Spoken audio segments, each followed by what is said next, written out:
Otep à tous, bien-aimés frères et sœurs. Pourquoi? Qui a allumé la flamme au Moyen-Orient? Qui? Les Occidentaux disent, écoutez, ouais, ça dit que ces gens, ils se moquent de nous d'une manière mais incroyable. Et c'est ça qui est énervant. C'est pour ça que comment on appelle ça? Le Sud collectif, là. Le Sud global. Mais ne se soucie pas du sort ni de l'Ukraine, ni du fils aîné de l'oncle Sam. Parce qu'ils se disent, mais ils se moquent de nous. Tout le monde a vu comment Netanyahou a envoyé 200 avions de combat. C'était pour faire tomber carrément l'Iran. Il voulait enlever le régime là. Il dit non, ce régime là n'est pas bon pour vous. Il a même appelé la population, vous avez entendu. Le régime là n'est pas bon pour vous. Moi je suis avec vous. Aidez-moi à enlever ce régime. Vous avez déjà vu des choses pareilles. Hein? Vous avez, ici aux États-Unis, tu vas te lever là. On va faire un coup d'État contre Trump. Mais on va t'arrêter tout de suite. Et on nous dit maintenant que l'Iran est l'agresseur. Non, l'Iran ne se défend pas, mais il est l'agresseur. L'Iran a agressé Israël. Pourquoi on dit ça? Parce qu'en fait, quand Benjamin Netanyahou envoie son armée pour balancer tout un tas de missiles sur l'Iran, il ne fallait pas que l'Iran riposte. L'Iran devrait accepter, baisser la tête.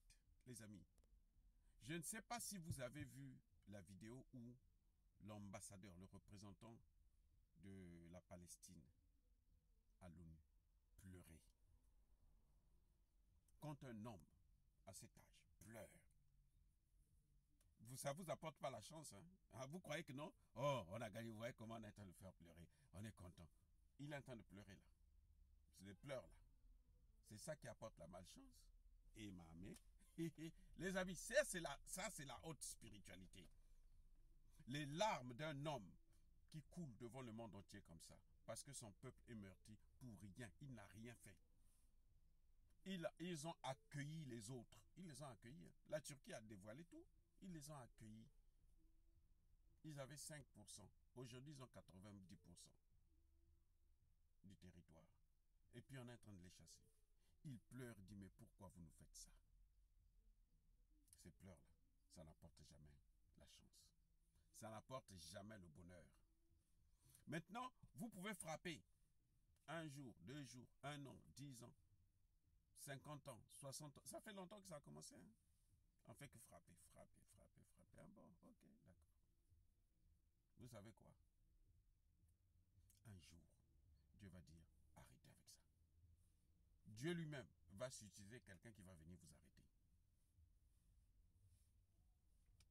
Tout empire périra. Donc, on nous dit que c'est maintenant l'Iran qui est l'agresseur. Mais attendez. Et quel est ce monde à l'envers? On marche la tête en bas, les pieds en haut, quoi. Regardez.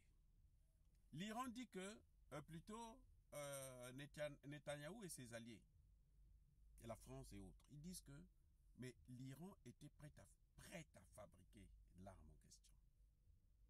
L'Iran était prêt à fabriquer. L'Iran est proche de l'obtention. Très bien. À supposer que c'est vrai que l'Iran était proche de l'obtention. On dit, on va faire maintenant des frappes préventives. Oh, ah bon? Ils ont toujours des termes. Hein? Frappe préventive. On va faire la prévention de ce qui va arriver. Ils sont des dieux, quoi. Ils sont des dieux, ils savent que bon.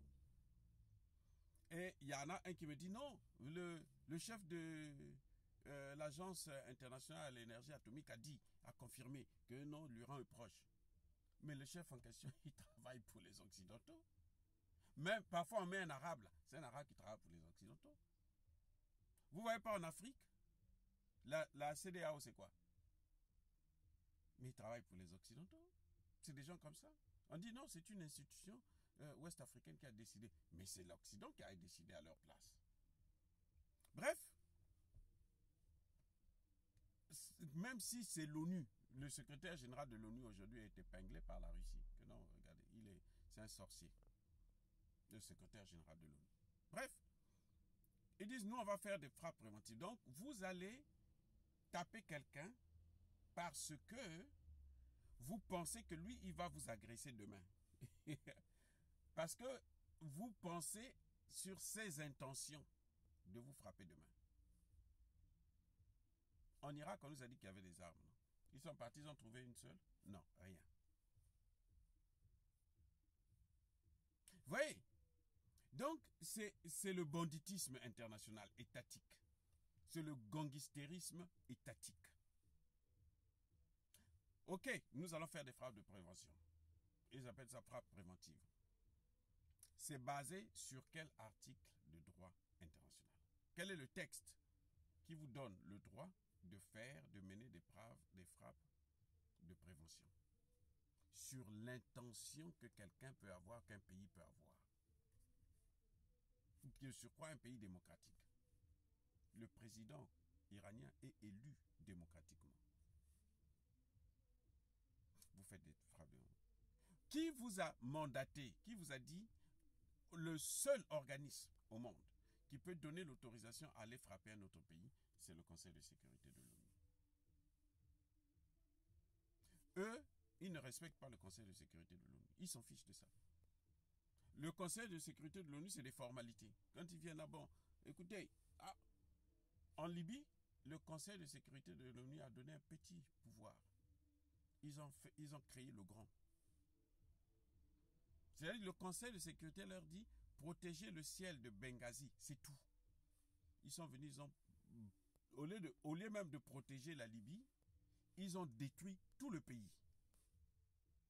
En Serbie, là, ils sont partis sans même le mandat de l'ONU. Ils disent, ah, l'autre là, c'est le perdre-temps. On va perdre le temps là-bas avec eux. Nous, on veut aller frapper déjà, on est prêts. Ils ont bombardé. Vous savez qu'est-ce qu'il y a? Quand ils ont créé le Kosovo, là, le Kosovo, c'est quoi? C'est une base militaire de l'OTAN. C'est tout.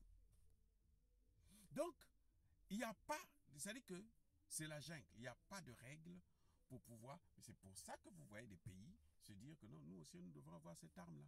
Parce que quand vous avez ça, on ne vous touche pas. Donc, nous, on va avoir ça. Et maintenant, ils disent, non, vous n'avez pas le droit d'avoir ça. Parce que c'est seulement à nous d'avoir ça, puisque nous, on peut vous taper à n'importe quel moment. Les amis, c'est horrible ce qui est en train de se passer. C'est grave ce qui est en train de se passer. Dans les pays arabes, là, tout le monde retient son souffle. Les Arabes ont repris, sont en train d'avoir encore la fierté d'exister. Parce que ce qu'ils ont vu là, en Palestine, c'était pas petit. Hein. Bon, ce qui continue de voir d'ailleurs. Puisque il y en a un, le président américain, lui vient et dit, je veux mettre des hôtels, des buildings et tout, et puis nous on va faire la fête ici. Là. Vous pouvez aller vous chercher ailleurs dans les autres pays arabes. Là. Comment voulez-vous que les gens puissent vous respecter, vous aimer, vivre avec vous? Vous êtes invivable avec un tel comportement. Oui, les amis, soyez bénis.